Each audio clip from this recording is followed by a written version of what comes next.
You won't believe the strange turn of events that unfolded on a quiet stretch of road just outside Dallas, Texas. It started as a routine traffic stop, if you can even call it routine to be pulled over for no apparent reason. A decorated police officer flicked on his lights and siren, singling out a young black man named Eric Jenkins. Eric was heading home from a late shift, minding his own business, and had no clue why he'd become a target that night. Little did he know, this unjust stop would send shockwaves through the entire community and unleash a series of jaw-dropping revelations. Eric Jenkins was no stranger to working late. Ever since he'd landed a position at the Dallas Innovate Tech Center, he often found himself driving back home in the small hours of the night, navigating near empty roads that stretched between the city's glowing skyline and his modest suburban home in the Oak Cliff neighborhood. Standing at 6'3", broad-shouldered and with a gentle demeanor, Eric looked every bit like a former college athlete, because that's exactly what he was, once a star basketball player at a local community college. But he'd given up on chasing the big leagues after a knee injury. Instead, Eric had poured his energy into technology and innovation, determined to create a stable path for himself and for his close-knit family. On that fateful night, Eric left work exhausted but relieved. His project deadlines had him glued to a computer screen for 14 hours, and all he wanted was to reach home, scarf down leftover pizza from the fridge, and collapse into bed. He set his worn backpack on the passenger seat of his navy blue sedan and headed out, nodding goodbye to the night shift security guard standing at the glass doors of the Innovate Tech Center. The roads were eerily quiet. The only lights were the dull yellow of street lamps and the faint glow of passing billboard ads proclaiming Real Texas BBQ or Dallas Mavericks' next home game. A soft R&B track played on the radio, and Eric found himself humming along as he navigated the main highway. He planned to exit in about 3 miles, then make a left onto the residential stretch that led straight to Oak Cliff. But just as he prepared to change lanes, Eric noticed the flash of red and blue in his rearview mirror. He tensed. His heart raced, an all-too-familiar reaction to seeing police lights. He wasn't speeding, he'd been careful to maintain precisely the speed limit, given how tired he was. He certainly hadn't run a stop sign or done anything unusual. Yet the lights stayed on, trailing behind him. Eric turned down the music and signaled to move over, hoping the patrol car would pass. But it didn't. Instead, the siren blared, and the cruiser pulled in behind him. He swallowed hard, a knot forming in his stomach. The dread that sank in was something he'd felt before growing up. He'd heard countless stories of being pulled over for fitting a description. He was never naive about how these interactions could go wrong. Under the glow of the overhead streetlight, Eric put the car into park, turned on the interior light to keep his hands visible on the wheel, and waited. The police cruiser behind him also parked. A moment passed, then another, and the swirling red and blue lights flickered in the corners of Eric's eyes. Finally, a tall, broad officer with a stern expression stepped out of the cruiser. Eric caught the faint reflection of the name tag, Officer Matthews. He looked to be in his mid-40s, a formidable presence with a neatly trimmed mustache. Another officer got out on the passenger side, slender and shorter, scanning the area with a flashlight. Though from the glimpses Eric got, she looked somewhat reluctant or uncertain. Officer Matthews approached the driver's side window, tapping the glass with rigid impatience. Eric rolled it down slowly. "Evening, officer," Eric said, trying to control the tension in his voice. "Is there a problem?" "License and registration," came the clipped reply. No greeting, no courtesy, just a barked order. Eric complied, moving deliberately. "May I ask why I'm being pulled over?" His question came out calm, yet with a slight tremor that revealed his nerves. Officer Matthews frowned, the lines around his mouth deepening. "Don't worry about that right now. He glanced at Eric's license. Eric Jenkins. He said the name almost as if it were an accusation. Sit tight. With that, the officer turned on his heel and strode back to his cruiser, leaving Eric staring in disbelief. The second officer hung back, offering Eric a quick look that was difficult to interpret. Was it sympathy or something else? But she followed Matthews soon enough. Minutes ticked by. Eric inhaled, exhaled, tapping his fingers against the wheel. He told himself that if he'd done nothing wrong, he had nothing to fear. But he couldn't shake the sensation that something was off, that this stop was more than a random check. While waiting, he glanced at the clock on his dashboard. 1:02 am. A passing car slowed momentarily, possibly curious about the lights, then sped on. After what felt like an eternity, Officer Matthews returned, shining a flashlight directly into Eric's eyes. Eric squinted, turning his head slightly. "Step out of the vehicle," Matthews ordered. "Officer, Eric started, but Matthews cut him off sharply. "Step out of the car, now!" Matthews' tone brooked no argument. Eric felt the adrenaline surge through his limbs. Memories of news stories, cautionary tales from friends, and advice from community leaders all played in his head. He knew to remain cooperative. He turned off the car, unbuckled, and slowly opened the door, hands in plain sight. As soon as Eric was out, Matthews grabbed him by the arm and guided him roughly to the hood of the sedan. "Hands where I can see 'em," he commanded. Eric placed his palms on the hood, uncertain and shaking with frustration. The second officer hovered nearby, her face slightly pale, as though she was evaluating whether to step in or remain silent. For a split second, Eric made eye contact with her. She looked away, her gaze darting to Matthews as if seeking direction. "Spread your legs," Matthews snapped. He patted Eric down, pressing too firmly against him, ensuring no corner was unchecked. "You been drinking tonight? Smoking? You a dealer?" The barrage of questions came out in an antagonistic flurry. Eric shook his head vigorously. "No, officer. I just finished work at the Innovate Tech Center. There's nothing on me." Matthews didn't seem satisfied. His eyes radiated suspicion. "So, you're telling me you're squeaky clean?" Eric's voice was tight. "Yes, sir, I am." With abrupt force, Matthews yanked Eric's arm behind his back. Eric let out a hiss of pain. "Then you won't mind a search of your car." The second officer visibly stiffened. She took a single step forward. "Matthews," she began, her tone quiet but firm, "we need probable cause." "He's not consenting." Matthews glared at her. "Are you questioning my authority in front of a suspect?" She paused, her eyes flicking to Eric, who stood there looking both frightened and defiant. "No, I'm just saying we should be certain we're following protocol." Matthews sniffed in disdain. "We have enough suspicion." "So long as you don't have anything to hide," he said, turning his attention back to Eric, "this shouldn't take long." Eric's mind raced. Every piece of advice he'd ever heard told him never to consent to a search if you're being harassed without cause. He wanted to speak up, but the painful grip on his arm and the tension in the officer's voice left him too unsettled to protest in the moment. In some small corner of his mind, Eric thought about how the camera on the cruiser was likely recording everything. Maybe that would be his saving grace. Matthews ordered the second officer to stand watch while he searched. She stood there, slightly behind Eric, occasionally glancing toward the horizon, as though she was worried about who might drive by and witness this. From Eric's vantage point, Matthews seemed to tear through his sedan like a tornado, checking under seats, opening the glove box, rummaging through Eric's backpack filled with a laptop, chargers, and code notes.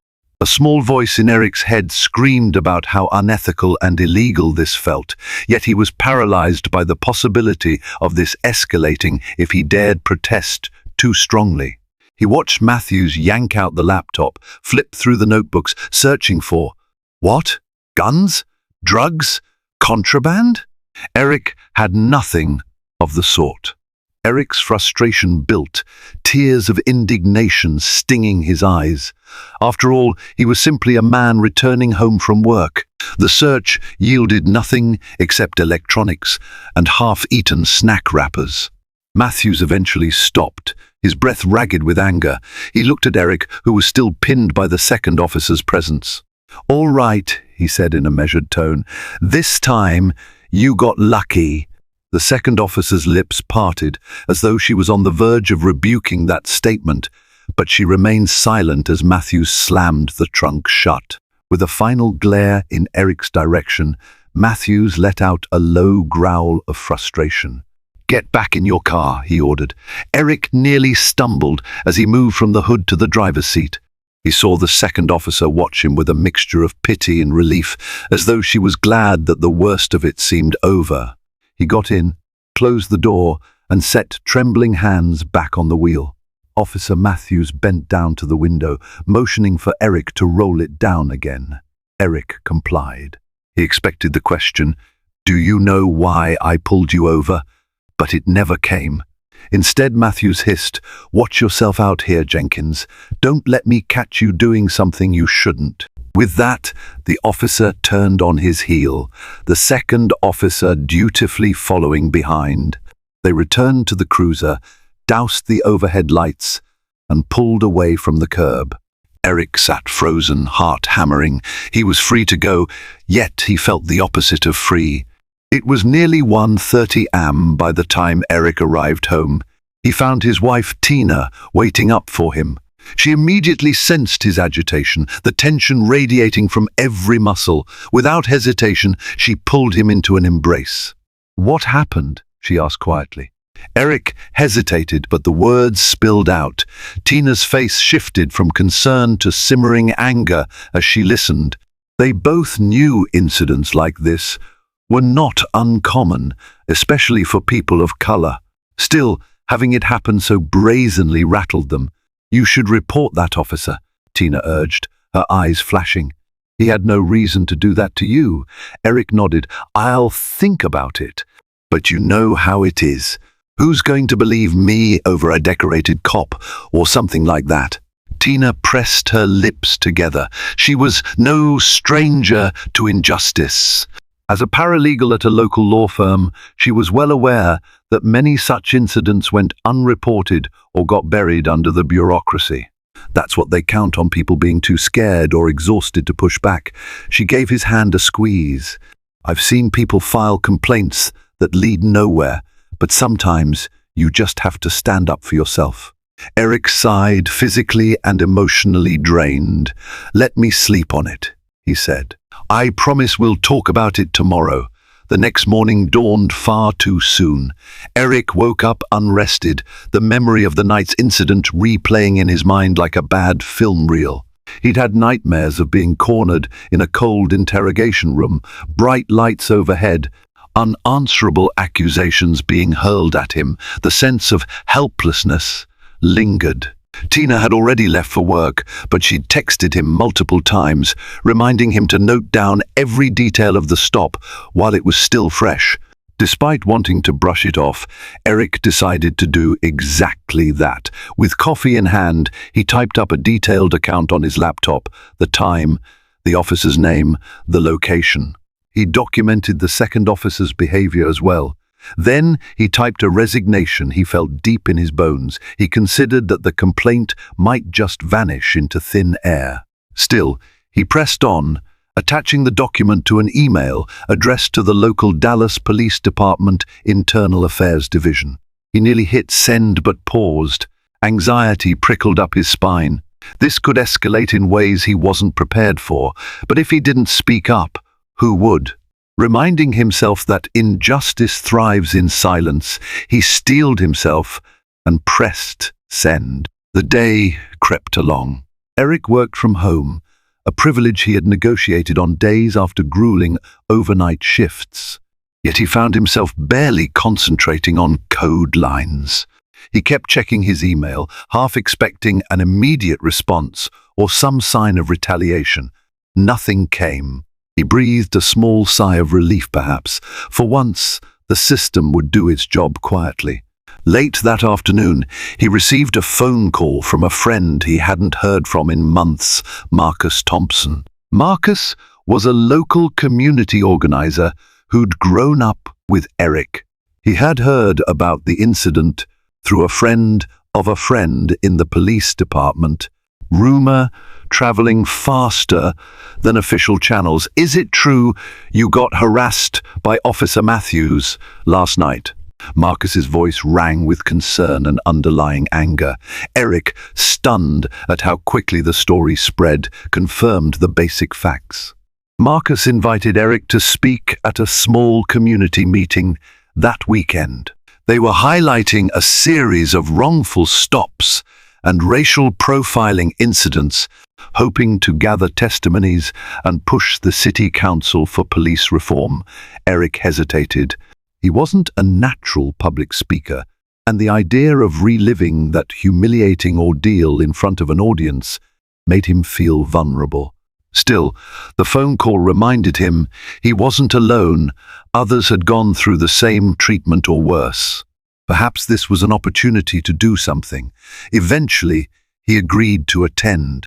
That Sunday, Eric walked into the local community center, a low brick building ringed by scrawny trees. The parking lot packed to capacity.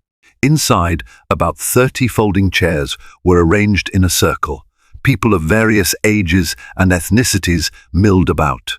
Some shared stories of harassment or police misconduct. Others nodded quietly, having experienced it themselves or knowing someone who had. Marcus greeted Eric at the doorway with a firm handshake. When it was Eric's turn to speak, he felt his stomach knot.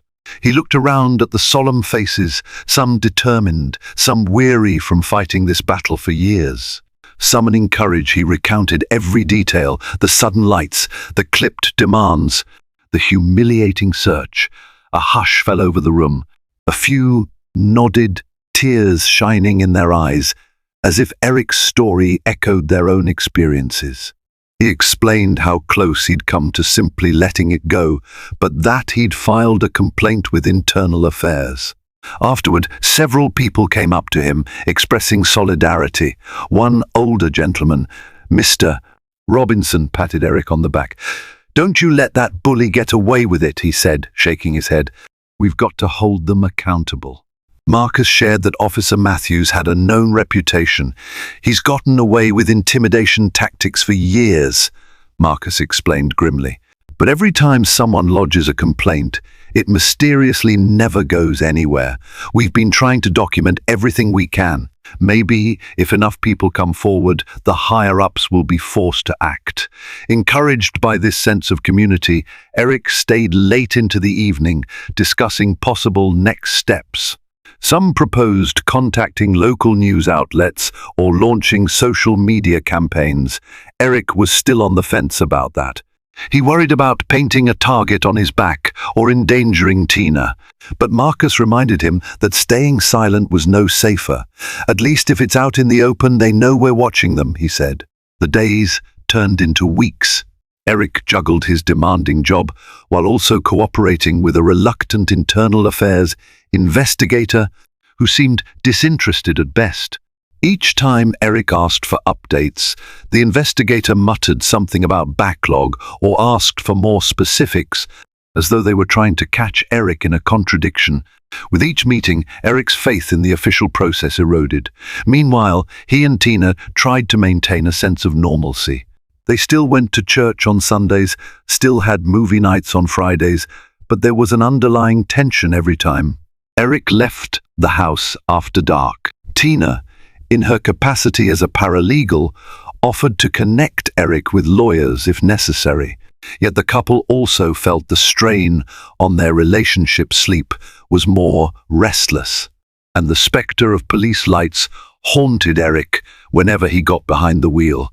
One evening, about a month after the stop, Eric's phone buzzed with a text from Marcus. "We found something big. Need to talk ASAP." They arranged to meet at a local Starbucks. As Eric pulled into the parking lot, he checked his surroundings, almost paranoid. The memory of how easily an officer could appear out of nowhere had never left him. Inside, Marcus and a young woman named Valerie were waiting. Valerie introduced herself as a journalist for a local news blog that specialized in unearthing stories of corruption. She was brimming with excitement and frustration. "We've got an inside source," Valerie began, keeping her voice low. "Someone from the department provided me with some internal documents on Officer Matthews. There's a pattern of targeted traffic stops, especially against African American drivers. Tons of complaints, but they all disappeared at the command level." She pushed a folder across the table, eyes glinting with determination. "This is the smoking gun." Names, dates, repeated allegations. Eric flipped through the papers, his heart pounding. Indeed, there were half a dozen official complaints, including one from a woman who alleged Matthews used aggressive force during a minor fender bender. Another from a young man claiming Matthews planted evidence during a search. Eric's own complaint was in there, a single line referencing ongoing investigation. Marcus nodded, anger evident in his features. "He's been doing this for years. Valerie's trying to corroborate these documents. But it's risky. We need your help, Eric. You can publicly verify that at least your complaint is genuine." Eric felt both validated and deeply disturbed. If these documents were real, it meant the system that was supposed to protect citizens was actively protecting an abusive cop instead. He swallowed hard. "If I go public with this, it's going to be big," he said. "I'm not sure I'm ready for that kind of backlash." Valerie leaned forward. "You wouldn't be alone. I've already lined up a few others who are willing to speak to the press, but yours is the most recent. And you've got a pristine record, no arrests, no questionable background. You're exactly the kind of witness who can't be easily discredited. It will be a game changer." Eric drummed his fingers on the table, the weight of the decision pressing down on him.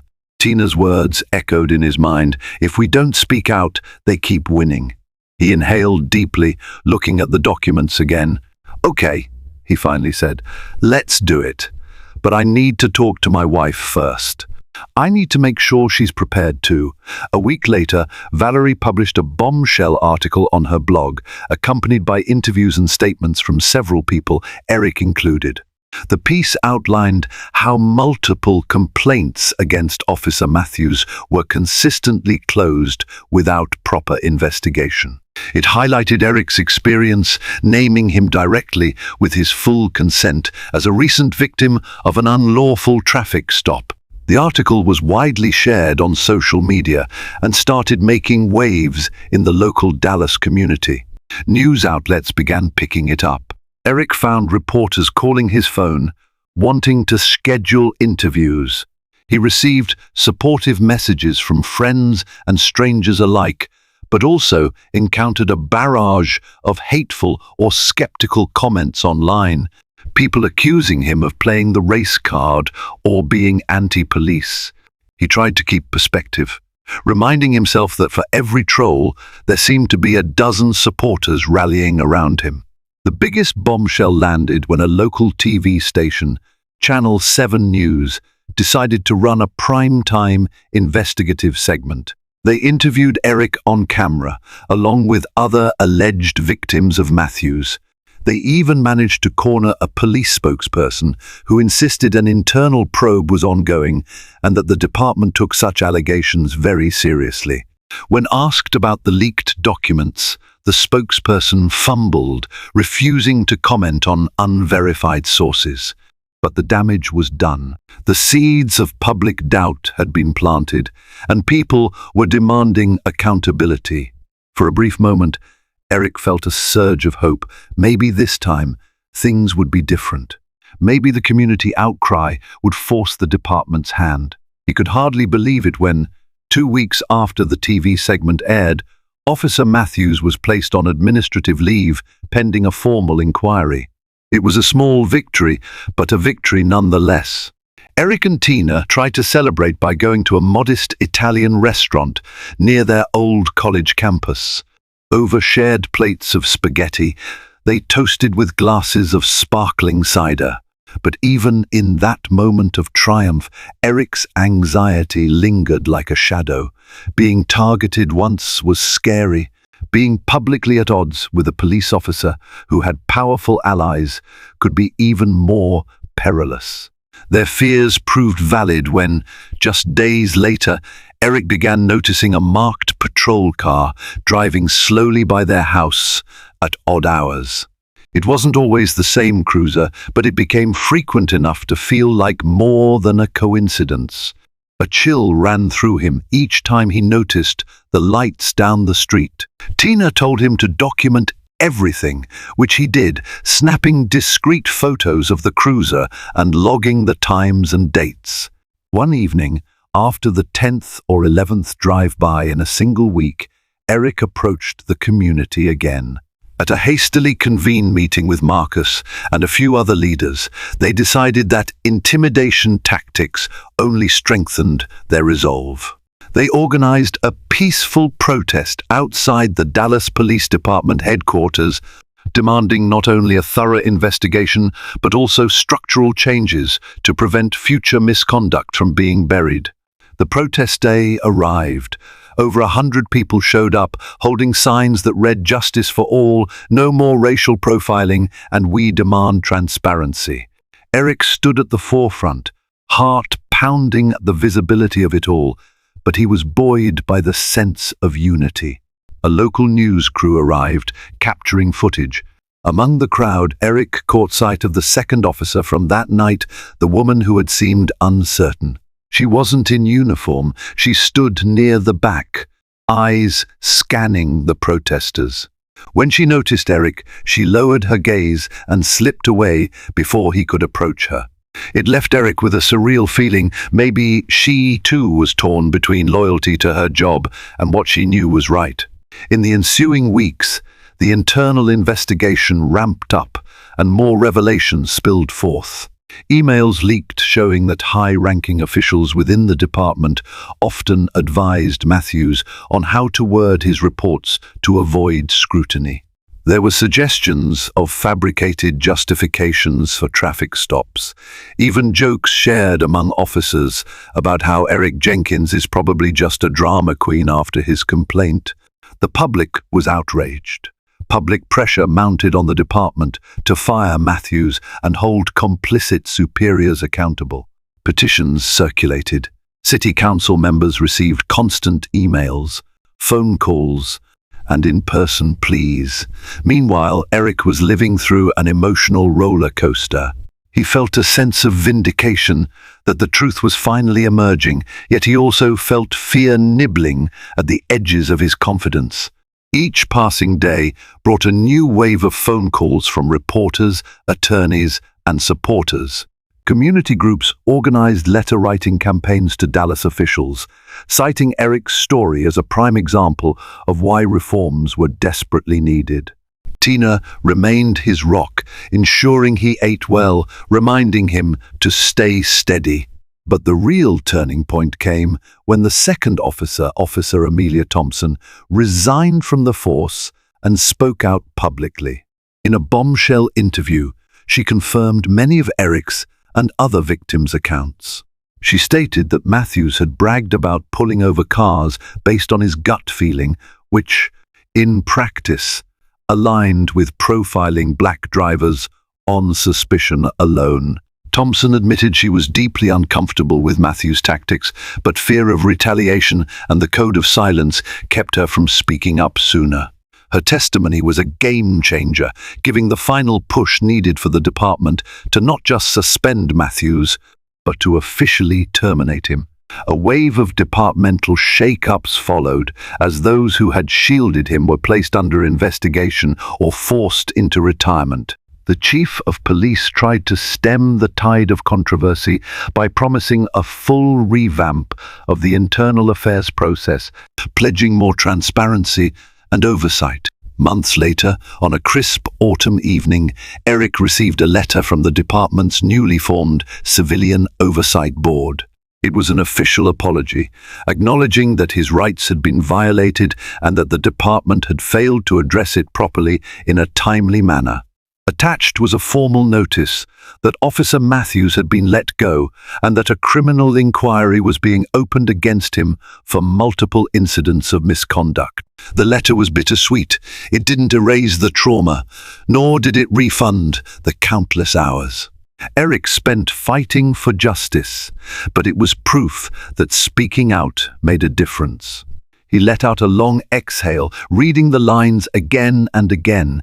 Tina, standing beside him, wrapped an arm around his shoulders. "It's a start," she whispered, her eyes glistening with the same mix of pride and relief he felt. Eric nodded, letting that sink in. Indeed, it was only a start.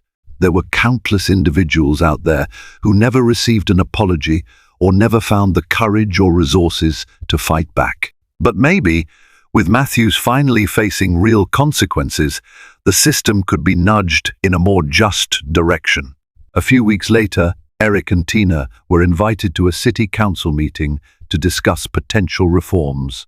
They sat alongside Marcus, Valerie, and others from the community, providing testimony on why independent oversight mattered so much. The council members listened intently, some shifting uncomfortably at the stories of how easily abuse of power could be buried under procedural red tape. During a brief recess, a uniformed officer approached Eric. His heart jumped for a second, but the officer extended a hand. "Mr. Jenkins, the first want to thank you," the officer said, surprising Eric. He introduced himself as Sergeant Ruiz. "I read about your story. Believe me, most of us want to do our job honorably. Having corrupt officers only hurts our standing with the community. So, thank you for helping clean house." Eric shook his hand, feeling a swirl of complicated emotions. For the first time, he felt a glimmer of trust that maybe there were indeed officers who wanted reform just as much as the community did. That night, Eric slept deeply for the first time in months. The fear of those patrol cars lurking outside his home had eased. Officer Matthews was no longer in a position to terrorize. The following morning, Eric woke up early, laced his sneakers, and went for a jog through the neighborhood. The sun was just peeking over the rooftops, painting the sky in shades of pink and gold. He took in each sight with renewed appreciation.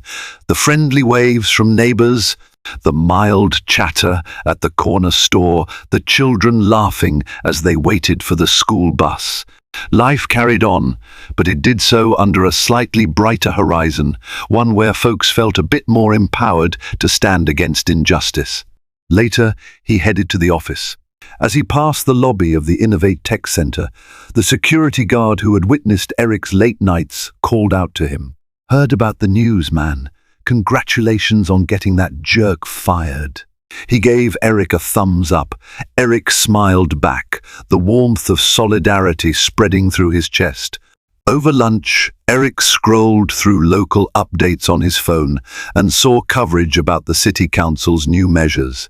Improved training protocols, a civilian review board to vet complaints, a push for mandatory dashboard and body cameras to remain active at all times. It wasn't perfect, and cynics argued it was just for show. But Eric chose to see it as progress, a seed that could grow into lasting change if nurtured by enough people demanding accountability. Days turned into weeks again, and Eric's life slowly returned to a semblance of normal. He still carried the memory of that night, the humiliation, the fear, but it no longer ruled him. Instead, it fueled a sense of purpose. He began volunteering with Marcus, attending community forums, speaking to young people about their rights during police encounters, and encouraging them to know the law and stand together. Tina also took on a more active role, using her legal background to help victims of wrongful stops file formal complaints. They found that, though progress was slow, the environment was shifting. More people in the neighborhood felt encouraged to come forward, to document their experiences, to refuse to be silent. And, in a twist of fate that Eric would never have predicted, the second officer, Amelia Thompson, reached out to him. She had left the force and was wrestling with guilt for not speaking out sooner. Eric agreed to meet her at a neutral spot, a coffee shop far from the police precinct. She arrived looking tired, almost haunted. When she spoke, her voice trembled with regret. "I'm sorry, Eric," she said. "I should have done more that night. I shouldn't have let him search your car without reason.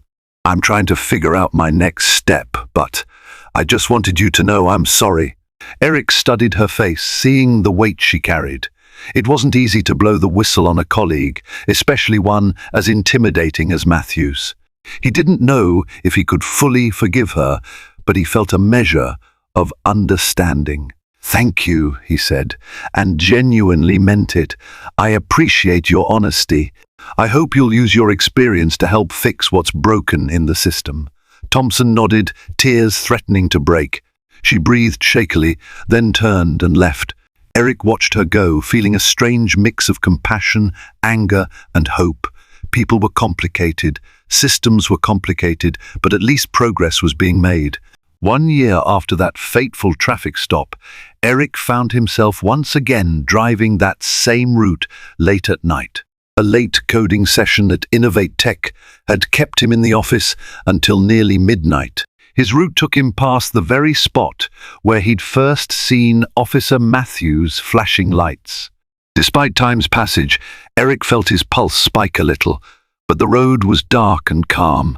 No police cruisers appeared in his rear view. He arrived home safely, carried in by the quiet hush of the suburban street.